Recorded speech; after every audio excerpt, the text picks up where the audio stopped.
जय हिंद दोस्तों। राज्य सेंटर में आप सभी का हार्दिक स्वागत है। आज का टॉपिक है भारतीय राज्य व्यवस्था बीपीएससी प्रीवियस ईयर प्रश्न उत्तर। जिन्हें अंत तक देखें, लाइक करें, शेयर करें, कमेंट करें और मेरे चैनल को सब्सक्राइब कर लें ताकि सभी नोटिफिकेशन आपको मिलता रहे।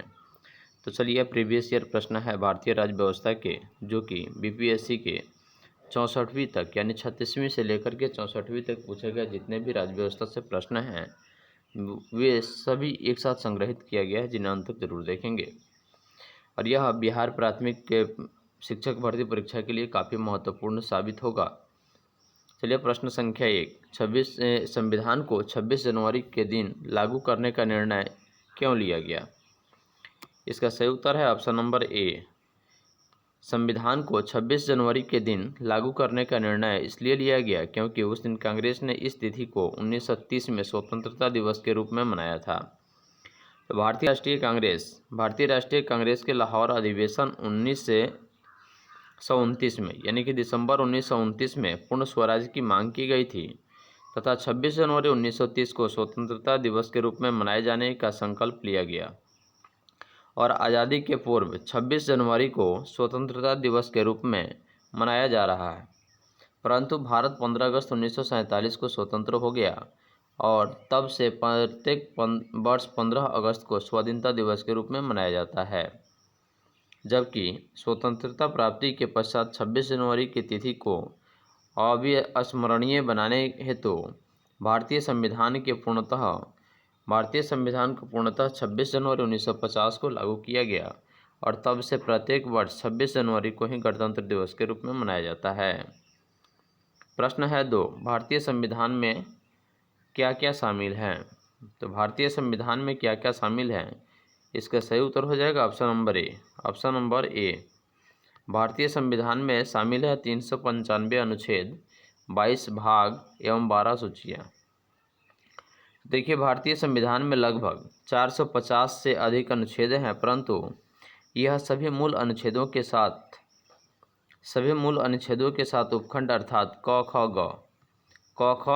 ग आदि के रूप में जुड़े हुए हैं। संविधान के मूल पाठ में भाग 22, 395 अनुच्छेद और 8 अनुसूचियाँ थी। संशोधनों के द्वारा कुछ नए अनुच्छेद जोड़े गए और कुछ अनुच्छेद निकाले भी गए। तो नई अनुसूचियाँ भी जोड़ी गई है और उनकी संख्या 8 से बढ़कर अब 12 हो गई है।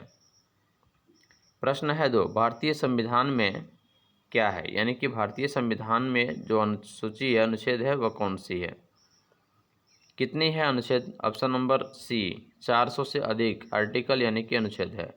तो प्रश्न है भारतीय संविधान में कितनी अनुच्छेद शामिल है? तो उत्तर होगा 400 से अधिक। प्रश्न है भारत के संविधान में वर्तमान में कितनी प्रश्न है मिलान करना है। संघीय सूची ए में 97 प्रविष्टियाँ, 2 में राज्य सूची 47 प्रविष्टियाँ और 3 में समवर्ती सूची जिसमें 66 प्रविष्टियाँ है। इसका सही उत्तर हो जाएगा ऑप्शन नंबर बी, ए, सी और बी, क्योंकि संघ सूची जो है यह संघ सूची में 97 प्रविष्टियाँ हैं और राज्य सूची में 66, जबकि समवर्ती सूची में 47 प्रविष्टियाँ, इसलिए इसका सही उत्तर हो जाएगा ऑप्शन नंबर बी।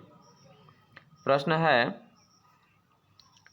निम्न शब्दों पर विचार करें। समाजवादी, प्रजातांत्रिक, सार्वभौमिक और धर्मनिरपेक्ष। इसका सही उत्तर हो जाएगा ऑप्शन नंबर ए, यानी कि हमारे जो देश है वह भारतीय संविधान की प्रस्तावना में भारत को एक सार्वभौम, समाजवादी, धर्मनिरपेक्ष, प्रजातांत्रिक गणतंत्र के रूप में घोषित किया गया है। उल्लेखनीय है कि भारतीय संविधान में पंथ निरपेक्ष शब्द का उल्लेख किया गया है, न कि धर्मनिरपेक्ष का। यानी कहने का मतलब हुआ कि भारतीय संविधान में समाजवादी को ही यानी कि भारतीय संविधान में पंथ निरपेक्ष का शब्द का उल्लेख किया गया है, धर्मनिरपेक्ष का नहीं। प्रश्न है भारत का संविधान किसके द्वारा ग्रहण किया गया है? भारतीय संविधान किसके द्वारा ग्रहण किया गया है? सही उत्तर है ऑप्शन नंबर सी, संविधान सभा के द्वारा। स्वतंत्रता, समानता और भ्रातृत्व की प्रेरणा कहाँ से आई? स्वतंत्रता, समानता और भ्रातृत्व यानी भाईचारे की जो प्रेरणा मिली वह कहाँ से आई है? सही उत्तर होगा ऑप्शन नंबर बी, फ्रेंच से, यानी कि फ्रेंच क्रांति से।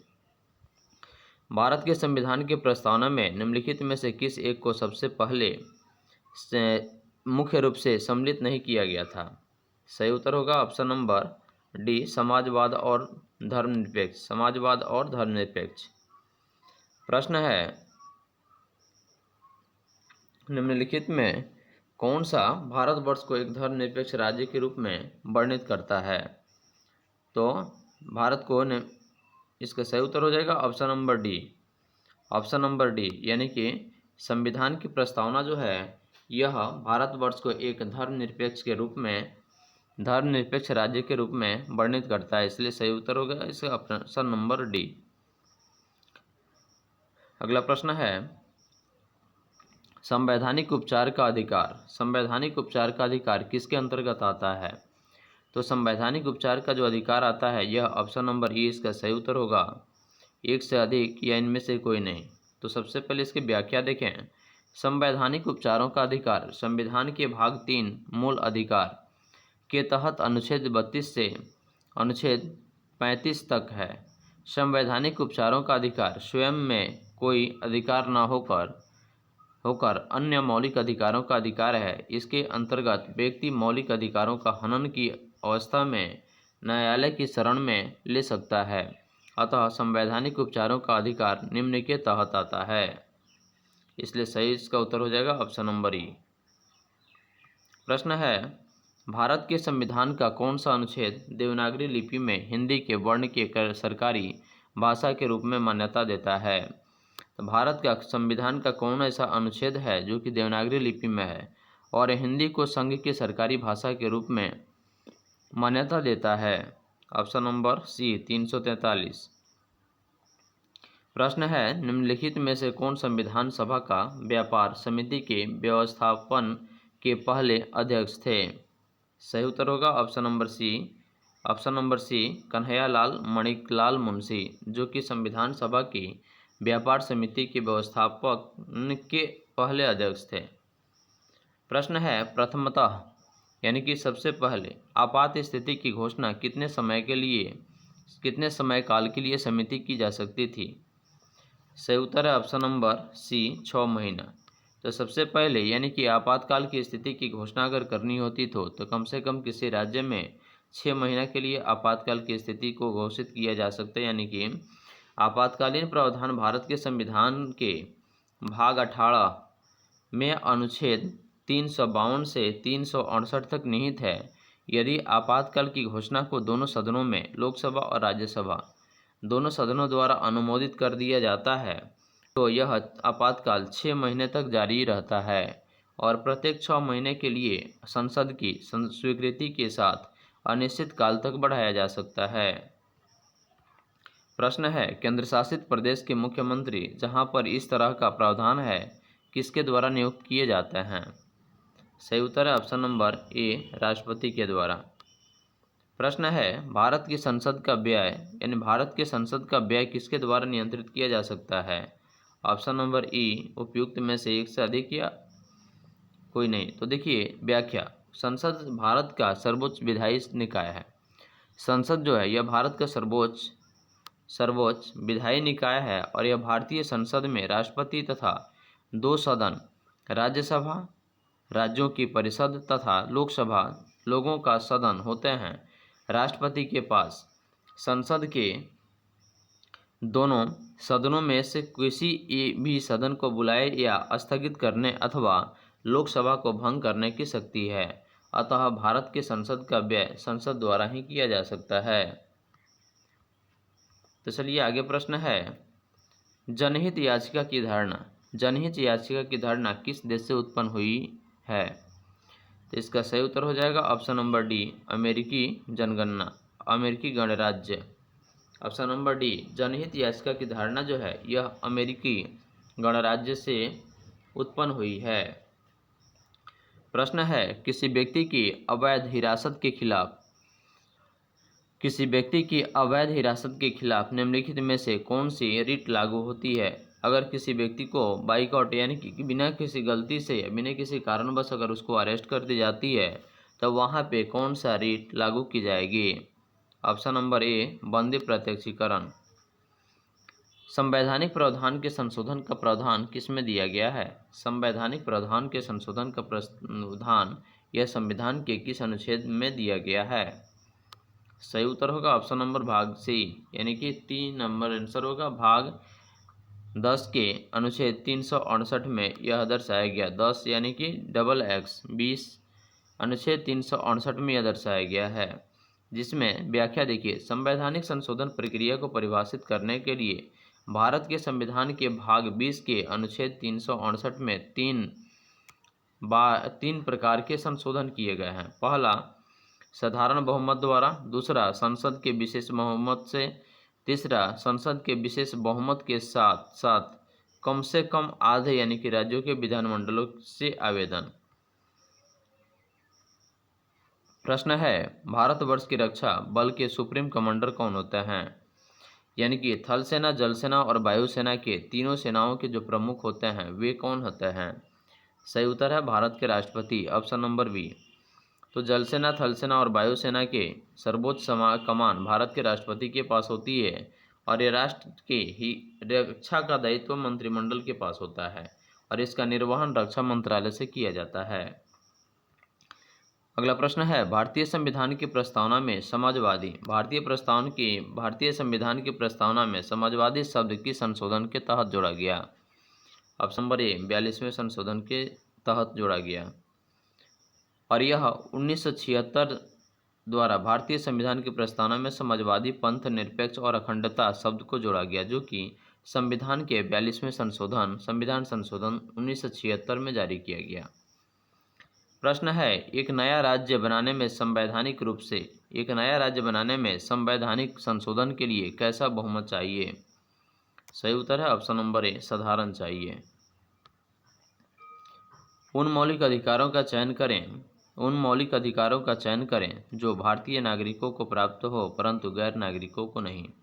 ऑप्शन नंबर ए भाषण एवं अभिव्यक्ति की स्वतंत्रता, ऑप्शन 2 कानून के समक्ष समता, 3 अल्पसंख्यकों के अधिकार, ऑप्शन 4 जीवन और स्वतंत्रता के संरक्षण। तो इसका सही उत्तर हो जाएगा ऑप्शन नंबर ए, यानी कि ऑप्शन नंबर ए 1 और 3। तो प्रश्न है, उन मौलिक अधिकारों का चयन करें जो भारतीय नागरिकों को प्राप्त है परंतु गैर नागरिकों को नहीं। यानी कि गैर का मतलब होता है कि जो अदर राज्य से आकर अगर समाहित होते हैं उनके लिए। इसका सही उत्तर हो जाएगा ऑप्शन नंबर ए, यानी कि 1 और 3। अगला प्रश्न है, उच्चतम न्यायालय की व्यवस्था के अनुसार निजी भवनों के ऊपर राष्ट्रीय झंडे को फहराना डैश के तहत हर नागरिकों का एक मौलिक अधिकार है। सही उत्तर हो जाएगा ऑप्शन नंबर बी, संविधान के अनुच्छेद 19 के 1 के ए से। प्रश्न है, भारतीय संविधान में संशोधन करके शिक्षा का अधिकार कब जोड़ा गया? भारतीय संविधान में संशोधन करके शिक्षा का अधिकार कब जोड़ा गया? ऑप्शन नंबर ए 1 अप्रैल 2010।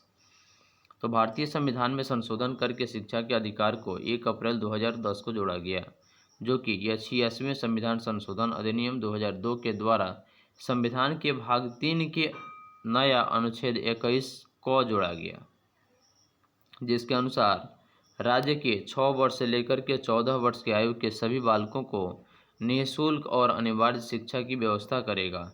इस अनुक्रम में शिक्षा का अधिकार अधिनियम 2009 संसद द्वारा पारित किया गया, जो अप्रैल 2010 से लागू किया गया। अगला प्रश्न है,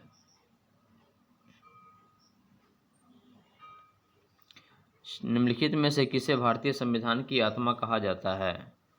तो इसका सही उत्तर हो जाएगा भारतीय संविधान की प्रस्तावना को भारतीय संविधान की आत्मा कहा जाता है। अगला प्रश्न है, मौलिक अधिकारों की सूची में से संपत्ति का अधिकार किसके शासनकाल में दिया गया? मौलिक अधिकारों की सूची में से संपत्ति का अधिकार किसके शासनकाल में दिया गया? Option number D Morarji Desai के शासनकाल में दिया गया। प्रश्न है, मौलिक अधिकारों की मूल सूची में निम्नलिखित में से किसे जोड़ा गया? मौलिक अधिकारों की सूची में निम्नलिखित में से किसे जोड़ा गया? ऑप्शन नंबर सी, धार्मिक स्वतंत्रता के अधिकार को जोड़ा गया। यह 6 मौलिक अधिकारों में समानता का अधिकार, स्वतंत्रता का अधिकार, शोषण के विरुद्ध अधिकार, धर्म की स्वतंत्रता का अधिकार, सांस्कृतिक और शैक्षणिक अधिकार और संवैधानिक उपचार के अधिकार को शामिल किया गया।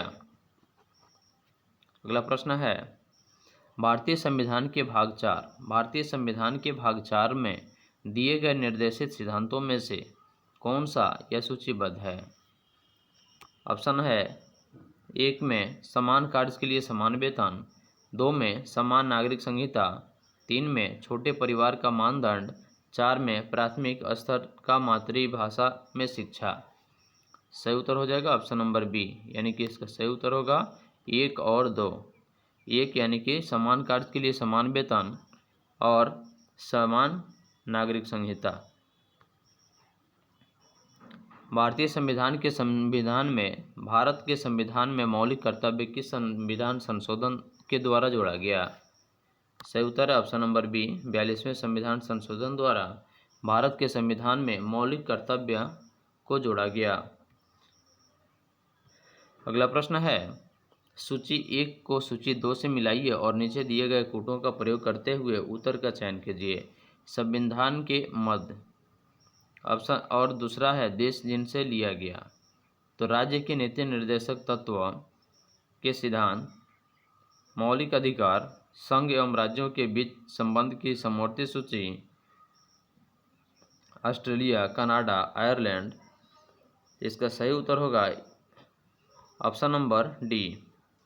ऑप्शन नंबर डी में कहता यही है कि राज्य के नीति निर्देशक तत्व जो है यह आयरलैंड से लिया गया है और मौलिक अधिकार को संयुक्त राज्य अमेरिका से, संघ एवं राज्यों के बीच संबंध की सूची यानी समवर्ती सूची जो है यह ऑस्ट्रेलिया से, और भारत राज्यों का संघ है जिसमें केंद्र को अधिक शक्ति प्रदान की गई है, यह कनाडा से ली गई है।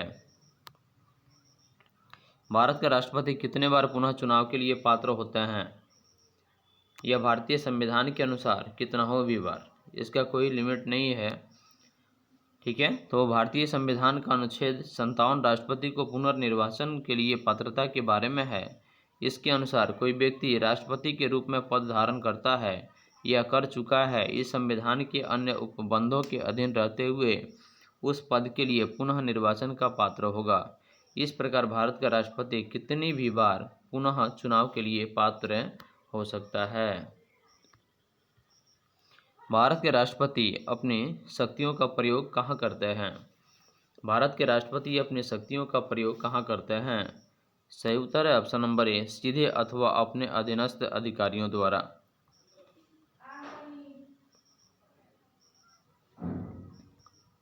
भारत के राष्ट्रपति के संदर्भ में निम्नलिखित कथनों पर विचार करें। भारत के संविधान के अनुच्छेद 53 में उल्लेख है कि संघ की कार्यकारी शक्ति राष्ट्रपति में निहित होगी।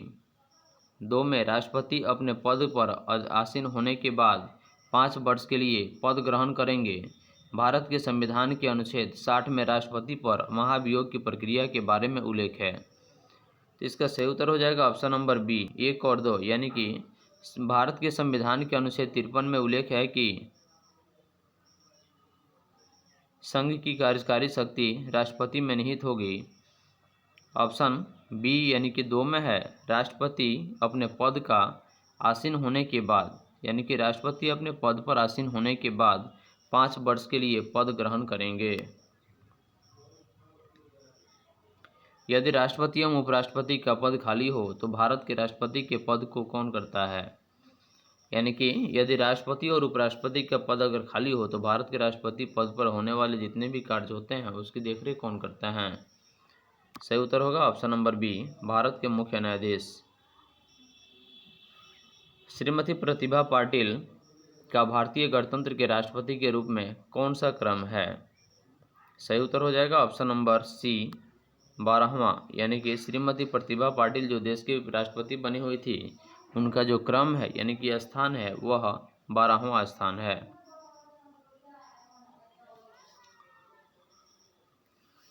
प्रश्न है, एक विधेयक जो संसद में प्रस्तुत किया जाता है, कौन सी क्रिया के बाद अधिनियम बन जाता है?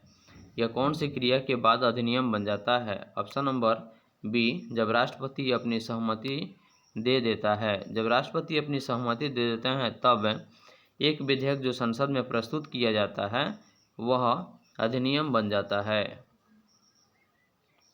प्रश्न है, 2002 के भारत के 16वें उपराष्ट्रपति चुनाव के लिए निर्वाचक मंडल में कितने सदस्य शामिल थे? सही उत्तर है option number B 788। Option number B 788। Rajya Sabha के 233 निर्वाचित सदस्य यानी कि 16वें उपराष्ट्रपति निर्वाचन हेतु निर्वाचक मंडल में शामिल सदस्य ऑप्शन एक में है राज्यसभा के 233 निर्वाचित सदस्य, राज्यसभा के 12 मनोनीत सदस्य और लोकसभा के 543 निर्वाचित सदस्य और दोनों सदनों को मिलाकर बने निर्वाचक मंडल में शामिल जो कुल सदस्य थे वे 788 थे। श्री मोहम्मद हामिद अंसारी का भारत के उपराष्ट्रपति के रूप में क्रमांक कौन सा है?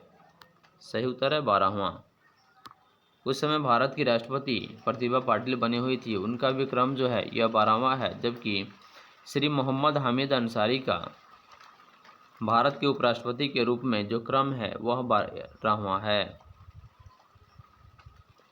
अगला प्रश्न है, राष्ट्रीय सुरक्षा समिति का प्रधान कौन होता है? राष्ट्रीय सुरक्षा समिति का प्रधान और साथ ही साथ योजना आयोग के अध्यक्ष जो होते हैं प्रधानमंत्री होते हैं। ऑप्शन नंबर बी, भारत सरकार का कौन सा अधिकारी सदस्य न होते हुए भी भारतीय संसद की कार्यवाही में भाग लेने का अधिकार रखता है? यह भारत की कौन ऐसे सरकार के अधिकारी है जिन्होंने सदस्य नहीं रहते हुए भी भारतीय संसद को कार्यवाही में भाग लेने का अधिकार प्रदान करता है? Option number B, attorney general.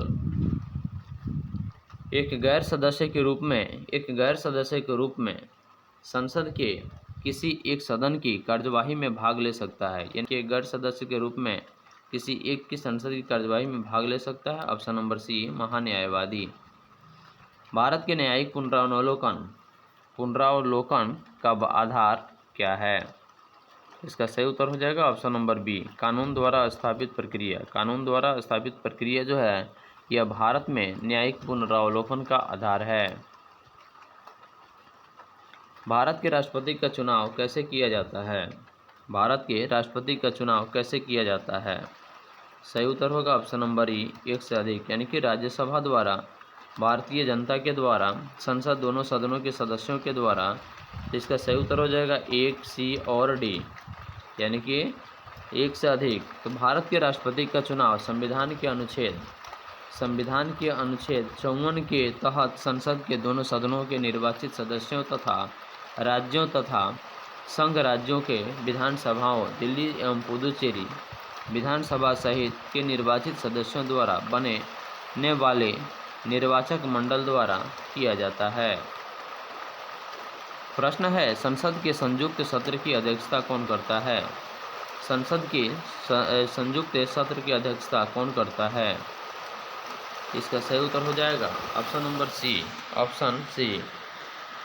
Lok Sabha का अध्यक्ष। इसका सही उत्तर हो जाएगा लोकसभा का अध्यक्ष। अगला प्रश्न है, संविधान द्वारा केंद्रीय सरकार की कार्यपालिका शक्ति, संविधान द्वारा केंद्रीय सरकार की कार्यपालिका शक्ति किसमें निहित है? सही उत्तर है ऑप्शन नंबर बी, राष्ट्रपति में। ऑप्शन नंबर बी, राष्ट्रपति में सही उत्तर होगा इसका, ऑप्शन नंबर बी, राष्ट्रपति में। अगला प्रश्न है, पंचायती राज को किस संविधान संशोधन के आधार पर पंचायती राज को संविधान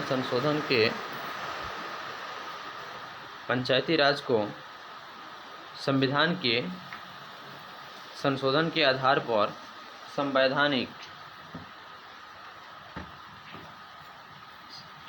संवैधानिक दर्जा प्रदान किया गया है? सही उत्तर होगा ऑप्शन नंबर बी, 73वां संविधान संशोधन। भारत में महिलाओं के लिए किस राजनीतिक संस्था में स्थान आरक्षित है?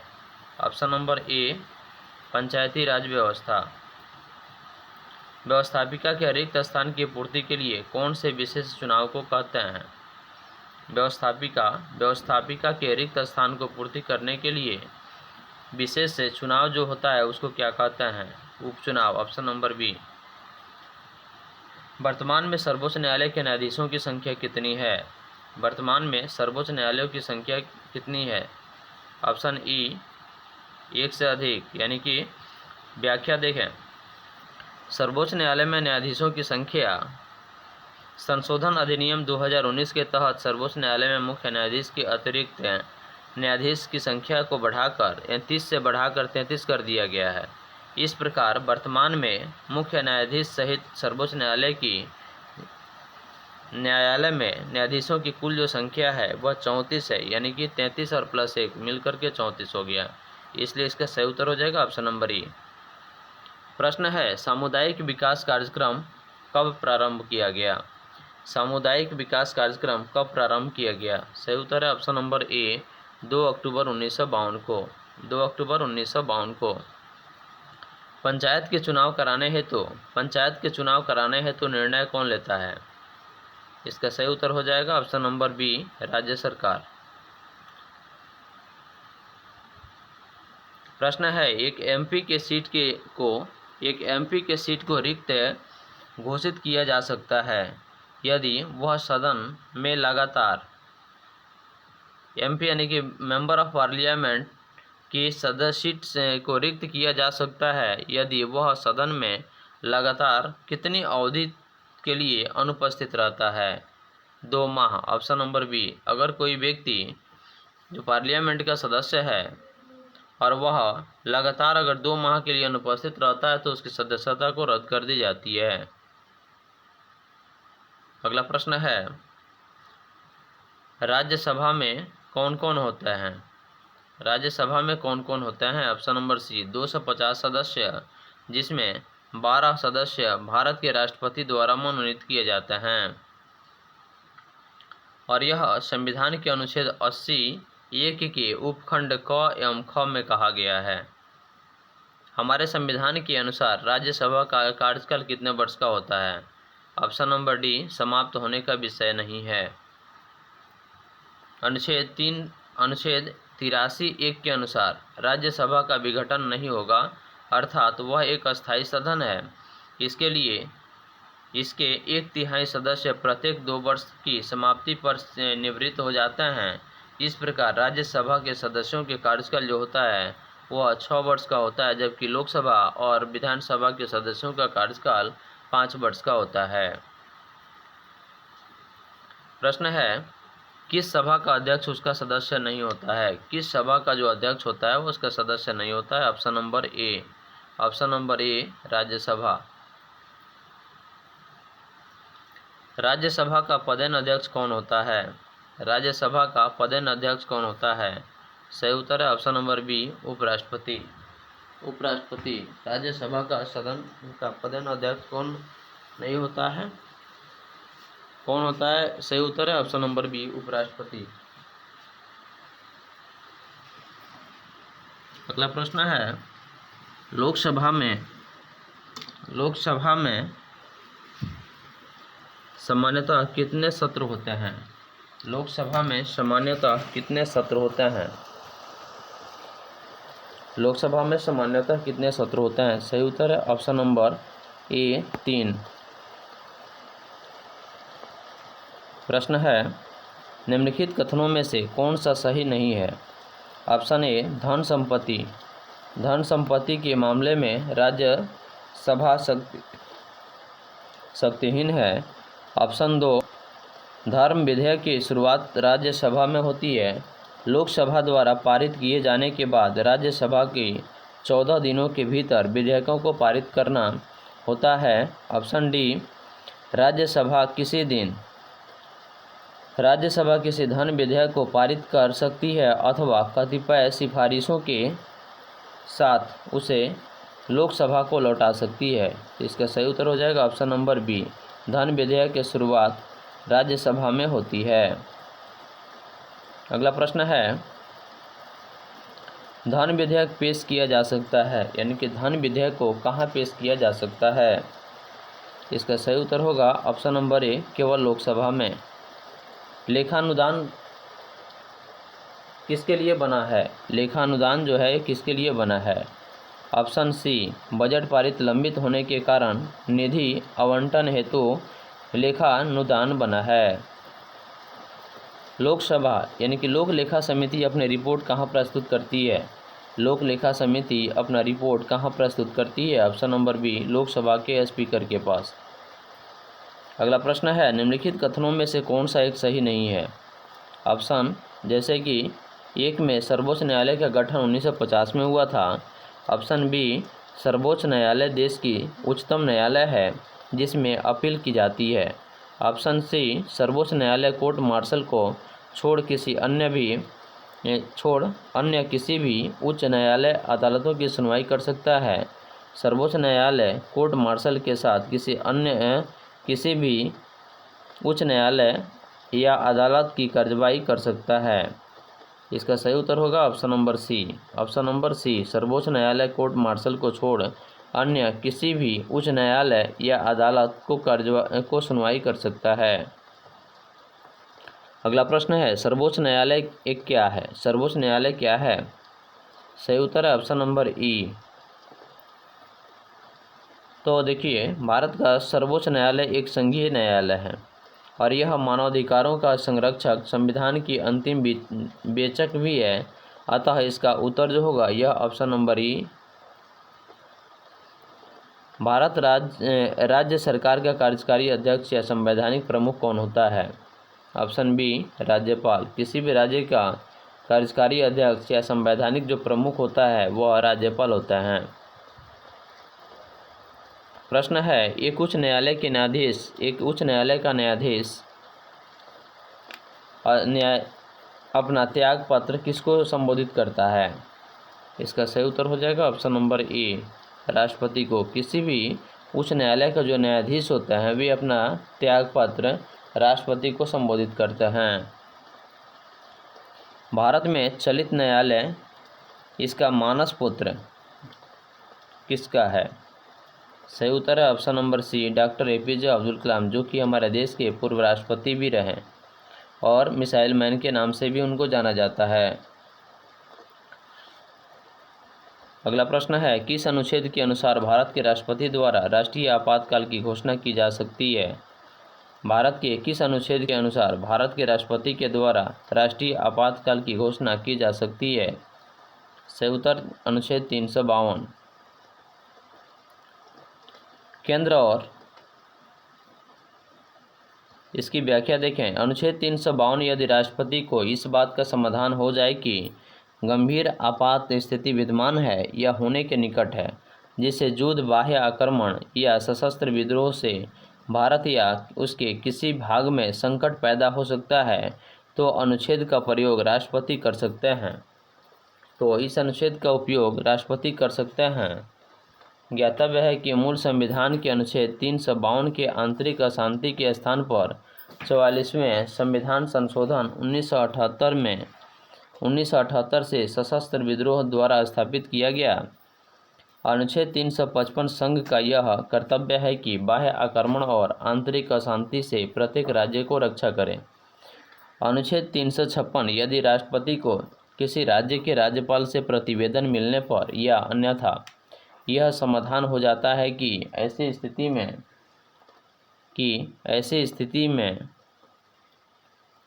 उत्पन्न हो गई है जिससे उस राज्य का शासन इस संविधान के उपबंधों के अनुसार नहीं चलाया जा सकता है, तो राष्ट्रपति इस अनुच्छेद का उपयोग कर उस राज्य में राष्ट्रपति शासन लगा सकते हैं।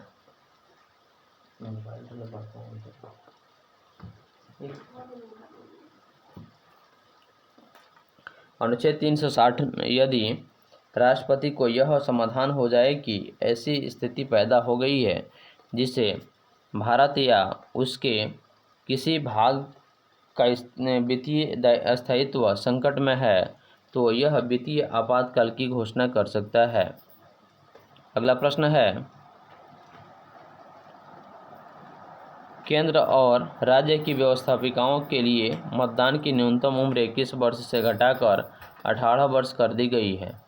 यह संविधान के किस संशोधन के द्वारा? ऑप्शन सी 61वें संशोधन 1989 से यह केंद्र और राज्य की व्यवस्थापिकाओं के लिए मतदान की न्यूनतम उम्र सीमा 21 वर्ष से घटाकर 18 वर्ष कर दी गई है।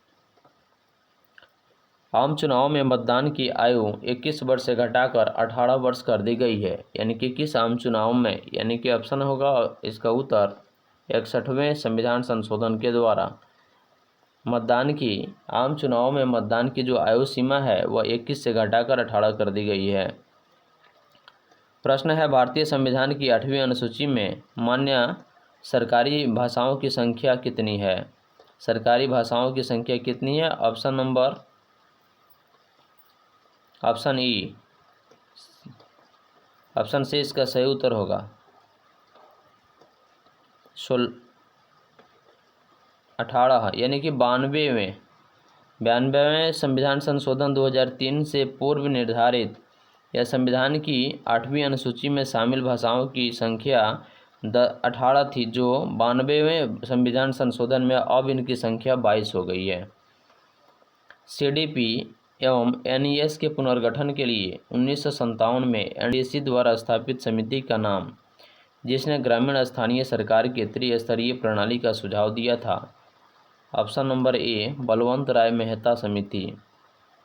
निम्नलिखित विशेषताओं में से केंद्रीय शासन व्यवस्था के लिए कौन सा सही नहीं है? ऑप्शन सी बड़े देशों के लिए आदर्श। विकेंद्रीकरण प्रणाली की सिफारिश किसने की थी? विकेंद्रीकरण प्रणाली की सिफारिश किसने की थी? ऑप्शन सी बलवंत राय मेहता समिति। अशोक मेहता समिति में निम्नलिखित की सिफारिश की? ऑप्शन नंबर बी पंचायती राज की द्विस्तरीय सरकार के लिए अशोक मेहता समिति में इसकी सिफारिश की गई, जो कि वर्ष 1977 में गठित हुआ था। ब्लॉक स्तर पर पंचायत समिति है। ब्लॉक स्तर पर पंचायत समिति है प्रशासनिक प्राधिकरण। भारत में ब्लॉक स्तर पर बनी पंचायत समिति की लेवल कितनी है? इसका सही उत्तर हो जाएगा ऑप्शन नंबर डी प्रशासनिक। Option number D. 14 अगस्त 2007 को संसद द्वारा भारतीय संविधान में संशोधन के उपरांत 14 अगस्त 2007 को संसद द्वारा भारतीय संविधान में संशोधन के उपरांत अब अनुसूचित जातियों की सूची में जातियों की कुल संख्या कितनी है? Option B 1206। निम्न में से कौन संयुक्त राष्ट्र की सुरक्षा परिषद की अस्थायी सदस्य नहीं है? ऑप्शन ए जर्मनी, यह संयुक्त राष्ट्र की सुरक्षा परिषद का अस्थायी सदस्य नहीं है। अगला प्रश्न है, एमनेस्टी इंटरनेशनल एक गठन है जो जुड़ा हुआ है? ऑप्शन बी मानव अधिकारों के संरक्षण से जुड़ा हुआ है। एमनेस्टी इंटरनेशनल एक संगठन है जो कि मानव अधिकारों के संरक्षण से जुड़ा हुआ है और इसकी स्थापना 1961 में लंदन के एक बैरिस्टर पीटर वेनेसन्स ने की थी। अगला प्रश्न है, चीन की समाचार एजेंसी का क्या नाम है? चीन की समाचार एजेंसी का क्या नाम है? Option C new China new agency. किस देश की सरकारी रिपोर्ट को येलो बुक कहा जाता है? किस देश की सरकारी रिपोर्ट को येलो बुक कहा जाता है? Option A France. भारत के प्रथम विधि विश्वविद्यालय की स्थापना अगस्त 1987 में कहाँ हुई थी? ऑप्शन नंबर सी बेंगलुरु में। सीमा सुरक्षा बल की स्थापना कब की गई? सीमा सुरक्षा बल की स्थापना सन 1965 में की गई और इसके मुख्यालय नई दिल्ली में है। भारतीय संविधान को संविधान सभा द्वारा अंगीकृत कब किया गया? सही उत्तर है ऑप्शन नंबर ए 26 नवंबर 1949 को, जबकि इसको लागू किया गया 26 जनवरी 1950 को। प्रश्न है, भारतीय संविधान दिवस कब मनाया जाता है? भारतीय संविधान दिवस 26 नवंबर को मनाया जाता है, क्योंकि 26 नवंबर 1949 को ही हमारे भारतीय संविधान को अंगीकार किया गया था, इसलिए भारतीय संविधान दिवस के रूप में 26 नवंबर को ही मनाया जाता है। भारतीय संविधान को कब अपनाया गया? भारतीय संविधान को किसके द्वारा अपनाया गया था? सही उत्तर ऑप्शन नंबर ए, संविधान सभा के द्वारा। अगला प्रश्न है, भारतीय संविधान की प्रस्तावना के सिलसिले में निम्नलिखित में से कौन सा क्रम सही है? ऑप्शन डी, सार्वभौम, सत्ता संपन्न, समाजवादी, धर्मनिरपेक्ष, जनवादी, गणतंत्र। ऑप्शन नंबर डी इसका सही उत्तर होगा। भारतीय संविधान की प्रस्तावना में भारत के किस रूप में घोषित किया गया? भारतीय संविधान की प्रस्तावना में भारत को किस रूप में घोषित किया गया? इसका सही उत्तर होगा option number C. Option number C, एक सार्वभौम, समाजवादी, धर्मनिरपेक्ष, प्रजातांत्रिक, गणतंत्र के रूप में। प्रश्न है, भारत में लौकिक सार्वभौमिकता है क्योंकि संविधान की प्रस्तावना आरंभ होती है। ऑप्शन डी, हम भारत के लोग शब्दों से भारत की लौकिक सार्वभौमिकता है और यह संविधान की प्रस्तावना हम भारत के लोग शब्दों से शुरू होती है। प्रश्न है, भारत में प्रजातंत्र इस तथ्य पर आधारित है कि ऑप्शन सी, इस पर आधारित है कि जनता को सरकारों को चुनने तथा बदलने का अधिकार प्राप्त है।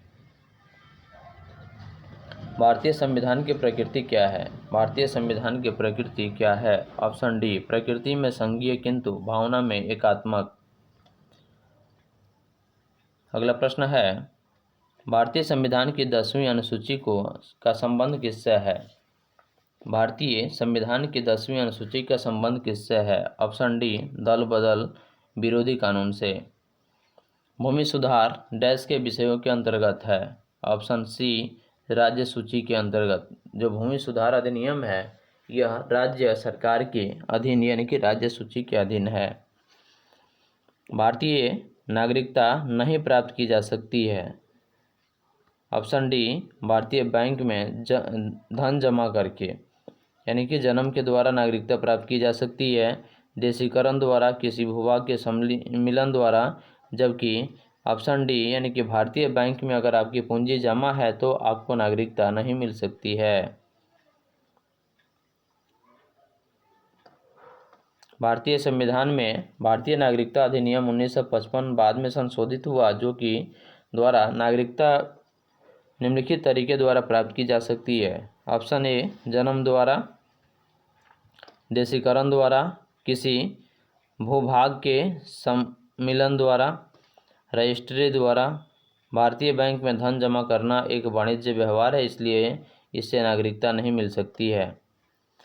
नागरिकता कानून कब पारित हुआ? नागरिकता कानून कब पारित हुआ? ऑप्शन बी, 11 दिसंबर 2019 को। विधि का नियम या कानून अधिराज्य का मतलब क्या है?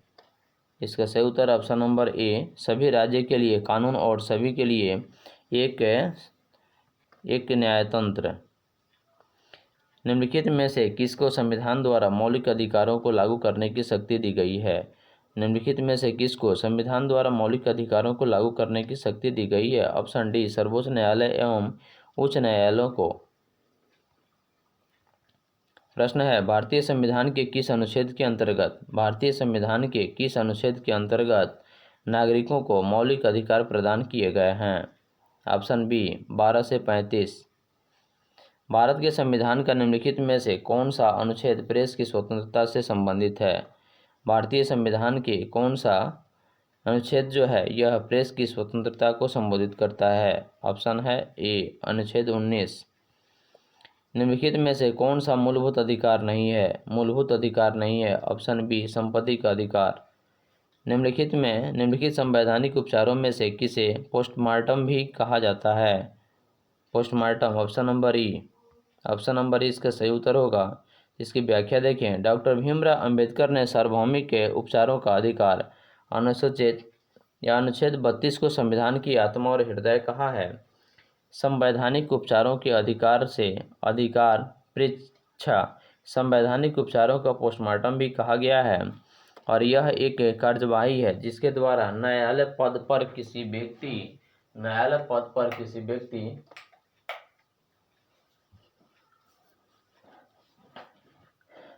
व्यक्ति के दावे की वैधता की जांच करता है। इसके अतिरिक्त उत्प्रेषण को भी पोस्टमार्टम रिट कहा जाता है। इसलिए इसका सही उत्तर होगा ऑप्शन नंबर ई। प्रश्न है, एक कल्याणकारी राज्य का आदर्श वर्णित है, किसमें वर्णित है? ऑप्शन नंबर ए, राज्य के नीति निर्देशक तत्वों में।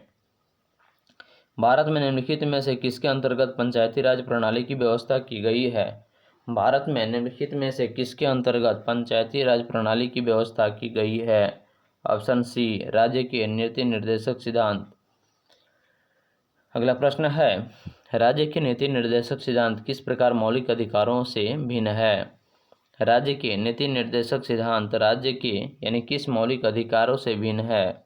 ऑप्शन सी, नीति निर्देशक सिद्धांत परिवर्तनीय नहीं है जबकि मौलिक अधिकार परिवर्तनीय है। प्रश्न है, मौलिक कर्तव्यों को निर्धारित कब किया गया? यह ऑप्शन 42वें संशोधन के द्वारा। 42वें संविधान संशोधन के 10 आचार आदर्शों को किस नाम से जाना जाता है? 42वें संविधान संशोधन के 10 आचार आदेश को किस नाम से जाना जाता है? मौलिक कर्तव्य। ऑप्शन बी, निम्नलिखित में से भारत में मौलिक कर्तव्य कौन सा है? निम्नलिखित में से भारत में मौलिक कर्तव्य कौन सा है? ऑप्शन बी, हमारी मिलीजुली संस्कृति की समृद्ध विरासत को संरक्षित करना। राष्ट्रपति कौन होता है? सही उत्तर है ऑप्शन नंबर बी, संसद का हिस्सा होता है। राष्ट्रपति संसद का हिस्सा। भारत में राष्ट्रपति का चुनाव किसके द्वारा किया जाता है? तो यह देखिए, इसका सही उत्तर होगा अनुच्छेद 55(3) के अनुसार राष्ट्रपति का निर्वाचन आनुपातिक प्रतिनिधित्व पद्धति के अनुसार एकल संक्रमणीय स्थानांतरण मत प्रणाली द्वारा होता है। अतः प्रत्यक्ष निर्वाचन द्वारा और आनुपातिक मत प्रणाली के द्वारा भारत के राष्ट्रपति का चुनाव किया जाता है। अगर भारत के राष्ट्रपति चुनाव में कोई विवाद है तो उस विवाद को किसके पास सौंपा जाता है? अगर भारत के राष्ट्रपति के पद में अगर किसी प्रकार की बाधा उत्पन्न होती है तो ये सारे विवादों को निपटारा किनके पास होता है? सही उत्तर है भारत के सर्वोच्च न्यायालय को, यानी कि भारत के सर्वोच्च न्यायालय को। भारत के राष्ट्रपति को उसके पद से कैसे हटाया जा सकता है? ऑप्शन नंबर डी, संसदों के द्वारा भारत के राष्ट्रपति को अविश्वास प्रस्ताव लागू करके उनको पद से हटाया जा सकता है। प्रश्न है, भारत के कार्यपालिका अध्यक्ष कौन होता है? भारत के कार्यपालिका अध्यक्ष कौन होता है? ऑप्शन ए, राष्ट्रपति। केंद्र सरकार में उच्चतम नागरिक सेवा अधिकारी कौन होता है? केंद्र सरकार में उच्चतम नागरिक सेवा अधिकारी कौन होता है? ऑप्शन बी, मंत्रिमंडल सचिव। भारतीय संविधान में केंद्रीय सरकार की आदिवासी शक्तियों को किसमें निहित किया गया है? भारतीय संविधान में केंद्रीय सरकार की आदिवासी शक्तियों को किसमें निहित किया गया है? सही उत्तर होगा ऑप्शन नंबर ए, भारत के राष्ट्रपति में। प्रश्न है, राष्ट्रपति राष्ट्रीय आपातकाल की घोषणा कब कर सकता है? सही उत्तर है ऊपर वर्णित सभी कारणों के आधार पर, यानी कि हथियारबंद विद्रोही के आधार पर, बाह्य आक्रमण के आधार पर, युद्ध के आधार पर, यानी कि इन सारी परिस्थितियों के स्थिति उत्पन्न होने के फलस्वरूप राष्ट्रपति आपातकाल की घोषणा कर सकता है, जो कि संविधान के अनुच्छेद 352 के अनुसार है।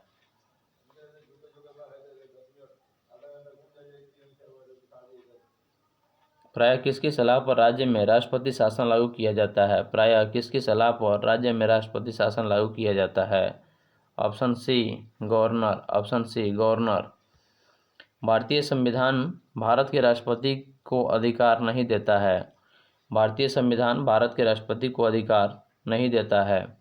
ऑप्शन बी, राज्यों के मुख्यमंत्री की नियुक्ति का। भारत के राष्ट्रपति को यह अधिकार नहीं है कि वह, ऑप्शन बी, सर्वोच्च न्यायालय के न्यायाधीशों को हटा सके। स्वतंत्र भारत के प्रथम राष्ट्रपति कौन थे? स्वतंत्र भारत के प्रथम राष्ट्रपति कौन थे? ऑप्शन सी, बिहार से। स्वतंत्र भारत के प्रथम राष्ट्रपति जो थे यह बिहार से डॉक्टर राजेंद्र प्रसाद थे, जिन्होंने संविधान सभा के अध्यक्ष भी थे और यह संविधान सभा के अस्थायी अध्यक्ष सच्चिदानंद भी थे। कौन सा कथन असत्य है? राष्ट्रपति पद के लिए प्रत्याशी की आयु कम से कम 35 वर्ष की होनी चाहिए। ऑप्शन बी, उपराष्ट्रपति राज्यसभा का सभापति बनता है? ऑप्शन सी, उपराष्ट्रपति का चुनाव भारत का राष्ट्रपति करता है। ऑप्शन सी, भारत के प्रथम राष्ट्रपति डॉक्टर राजेंद्र प्रसाद थे। इसका सही उत्तर होगा ऑप्शन नंबर सी, यानी कि उपराष्ट्रपति का चुनाव भारत का राष्ट्रपति करता है। यह असत्य है।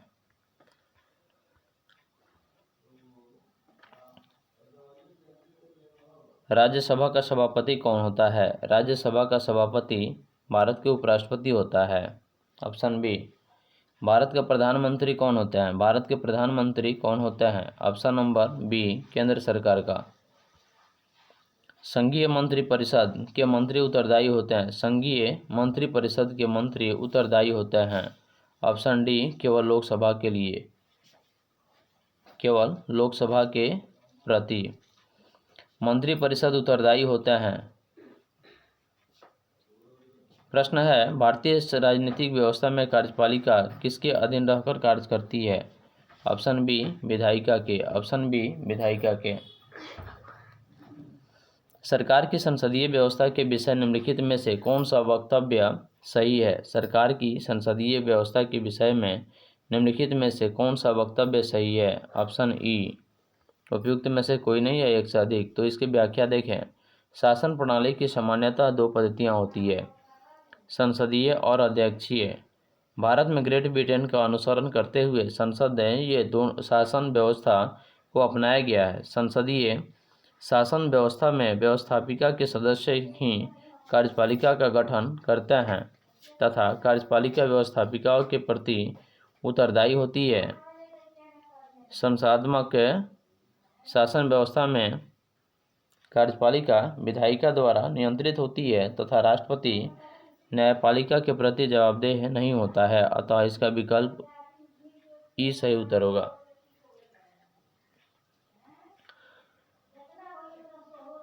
भारत के प्रधानमंत्री किसके प्रति जवाबदेह हैं? भारत के प्रधानमंत्री किसके प्रति जवाबदेह हैं? ऑप्शन नंबर सी, लोकसभा के।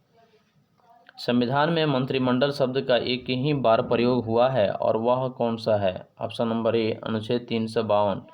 तो संविधान में मंत्रिमंडल शब्द का प्रयोग अनुच्छेद 52 में किया गया है।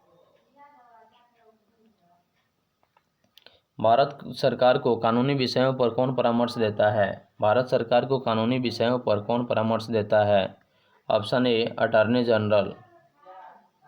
भारत का महान्यायवादी किसके द्वारा नियुक्त किया जाता है? भारत का महान्यायवादी किसके द्वारा नियुक्त किया जाता है? ऑप्शन बी, भारत के राष्ट्रपति के द्वारा। कानूनी विषयों पर राज्य सरकार को कौन परामर्श देता है? कानूनी विषयों पर राज्य सरकार को कौन परामर्श देता है? Option B, advocate general. आज़ादी के बाद आधार पर आज़ादी के आधार पर भाषा के आधार पर भारत के राज्यों का पुनर्गठन किस वर्ष हुआ? सही उत्तर है ऑप्शन नंबर सी, 1956। लोकसभा का नेता कौन होता है? लोकसभा का नेता कौन होता है? ऑप्शन बी, प्रधानमंत्री। लोकसभा के लिए चुनाव में निर्वाचित होने के लिए किसी व्यक्ति के लिए न्यूनतम आयु कितनी होनी चाहिए? Option C, 25। लोकसभा के लिए चुनाव में निर्वाचित होने के लिए किसी भी व्यक्ति की जो न्यूनतम उम्र सीमा होनी चाहिए वह 25 वर्ष होनी चाहिए। अगला प्रश्न है, लोकसभा का सदस्य चुने जाने के बाद एक व्यक्ति को किस आयु से कम का नहीं होना चाहिए? Option C, 25। Option C, 25। संसद सदस्य बनने हेतु न्यूनतम उम्र क्या है? Option C, 25। लोकसभा चुनाव का कोई प्रत्याशी अपनी जमानत को खो देता है कब? यदि उसे प्राप्त न हो। इसका सही उत्तर हो जाएगा ऑप्शन नंबर डी, उपरोक्त में से कोई नहीं। व्याख्या, जनप्रतिनिधित्व अधिनियम 1951 की धारा 158 के तहत 1951 की धारा 158 के तहत चुनाव में कोई प्रत्याशी वैध मतों का 1/6 भाग प्राप्त नहीं करता है तब उसकी उम्मीदवार की जमानत राशि जब्त कर ली जाती है, अर्थात वह अपनी जमानत खो बैठता है। अगला प्रश्न है, लोकसभा में राज्यवार सीटों का आवंटन सन 1971 की जनगणना पर आधारित है। यह निर्धारित किस वर्ष हुआ था? यथावत रहेगा। ऑप्शन बी 2026 तक। प्रत्येक राज्य में लोकसभा की सीटों की संख्या। प्रत्येक राज्य में लोकसभा की सीटों की निर्धारित परिसीमन आयोग द्वारा किया जाता है। इस परिसीमन को किस वर्ष तक रोक दिया गया? ऑप्शन सी 2026 तक। वर्तमान लोकसभा में प्रत्येक राज्य के लिए स्थानों का आवंटन किस पर आधारित है? ऑप्शन सी 1971 की जनगणना पर। 1971 की जनगणना पर वर्तमान लोकसभा सदस्य में प्रत्येक राज्य के लिए स्थानों का आवंटन आधारित है। निम्नलिखित भारतीय राज्यों में किसकी राज्य विधानसभा में सदस्यों की संख्या अधिक है? सही उत्तर है option number B Himachal Pradesh. Lok Sabha में आंग्ल भारतीय समुदाय से सदस्य मनोनीत करने की शक्ति किसके पास है? ऑप्शन बी भारत के राष्ट्रपति के पास। भारतीय संविधान के किस अनुच्छेद के अंतर्गत भारतीय संविधान के किस अनुच्छेद के तहत लोकसभा में अनुसूचित जातियों की आरक्षण का प्रावधान किया गया है? ऑप्शन ए 330 अनुच्छेद 330। प्रश्न है लोकसभा के कार्यकाल पूरा होने के पहले कब भंग किया जा सकता है? लोकसभा के कार्यकाल पूरा होने के पहले कब भंग किया जा सकता है? सही उत्तर होगा option number D. Option number D प्रधानमंत्री की सिफारिश पर राष्ट्रपति के द्वारा। यह अनुच्छेद 85 के 2 ख के अनुसार है। लोकसभा को उसके कार्यकाल की समाप्ति के पूर्व ही भंग किया जा सकता है कब? जब राष्ट्रपति द्वारा मंत्रिपरिषद की सलाह पर। लोकसभा को उसके कार्यकाल की समाप्ति के पहले ही भंग किया जा सकता है। लोकसभा के कम से कम कितने सत्र बुलाए जाते हैं? लोकसभा के कम से कम कितने सत्र बुलाए जाते हैं? ऑप्शन बी वर्ष में 2 बार।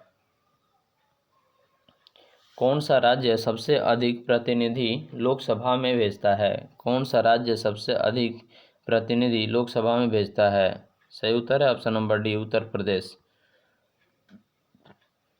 अगला प्रश्न है जहां तक लोकसभा में प्रतिनिधित्व का प्रश्न है कौन से राज्य दूसरे तथा तीसरे दर्जे पर हैं?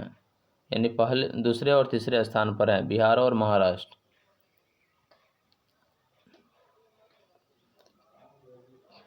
लोकसभा में प्रथम स्थान उत्तर प्रदेश की है जहां सीटों की संख्या 80, द्वितीय 48 महाराष्ट्र की और पश्चिम बंगाल तृतीय स्थान 42 सीट। मध्य प्रदेश 29, तमिलनाडु 39 और बिहार में 40। लोकसभा का पहला आम चुनाव कब हुआ था? लोकसभा का पहला आम चुनाव कब हुआ था? 1952 में।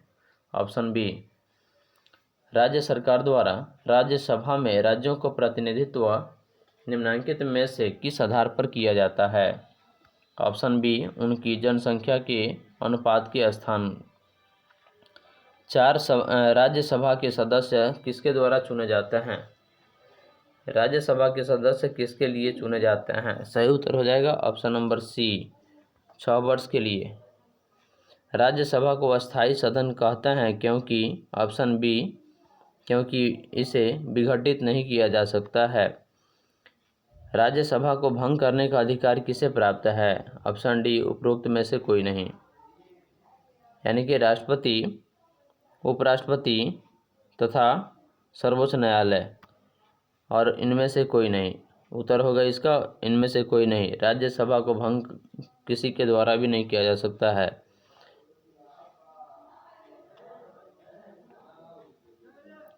राष्ट्रपति द्वारा राज्यसभा में कितने व्यक्ति मनोनीत किए जाते हैं?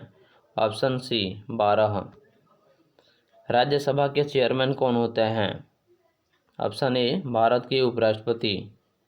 यानी कि राज्यसभा का जो मेन अध्यक्ष जो होता है वह कौन होता है? भारत के उपराष्ट्रपति। लोकसभा के स्पीकर का निर्वाचन किसके द्वारा होता है? लोकसभा के स्पीकर का निर्वाचन किसके द्वारा होता है? ऑप्शन सी लोकसभा के सभी सदस्यों के द्वारा। लोकसभा के वर्तमान उपाध्यक्ष कौन हैं? लोकसभा के वर्तमान उपाध्यक्ष कौन हैं? सही उत्तर है ऑप्शन नंबर डी इनमें से कोई नहीं। 1999 में लोकसभा के उपाध्यक्ष PS शहीद थे, जबकि लोकसभा के अध्यक्ष क्रम में ऑप्शन इनका नहीं है। संसद के 2 सत्रों के बीच आधिकारिक अंतराल कितने दिन का होना चाहिए? ऑप्शन बी 6 महीने का। राजनीतिक शब्दावली में शून्यकाल का अर्थ क्या होता है? राजनीतिक शब्दावली में शून्यकाल का अर्थ क्या होता है? ऑप्शन है वह दिन जब संसद में कोई कार्य नहीं होता, बी निलंबित प्रस्ताव, सी स्थगन काल, डी प्रश्न उत्तर काल। सत्र यानी कि इसका व्याख्या किया प्रश्न काल और सभा पटल पर पत्र रखे जाने के तत्काल पश्चात तथा किसी सूचीबद्ध कार्य को सभा द्वारा शुरू करने से पहले के समय का लोकप्रिय नाम शून्यकाल है। चूँकि यह मध्याह्न 12 बजे शुरू होता है, इस अवधि को शिष्ट भाषा में शून्यकाल कहते हैं। लोकसभा में कथित शून्यकाल में मामले उठाने के लिए सदस्य प्रतिदिन पूर्वाह्न 10 बजे से पूर्वाह्न जिस महत्वपूर्ण विषय को सभा में उठाना चाहते हैं उसके बारे में स्पष्टता बताते हुए अध्यक्ष को सूचना देते हैं। सभा में ऐसे मामले को उठाने या न उठाने की अनुमति देना अध्यक्ष पद पर निर्भर करता है। संसदीय प्रक्रिया में शून्यकाल शब्द को औपचारिक मान्यता प्राप्त नहीं है, अतः दिए गए प्रश्न में कोई भी विकल्प नहीं है।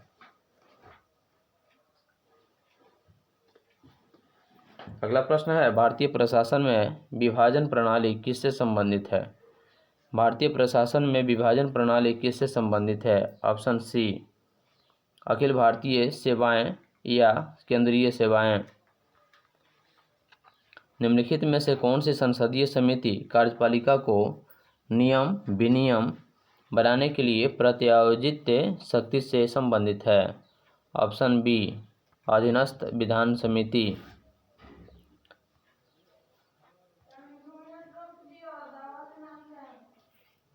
आम आदमी पार्टी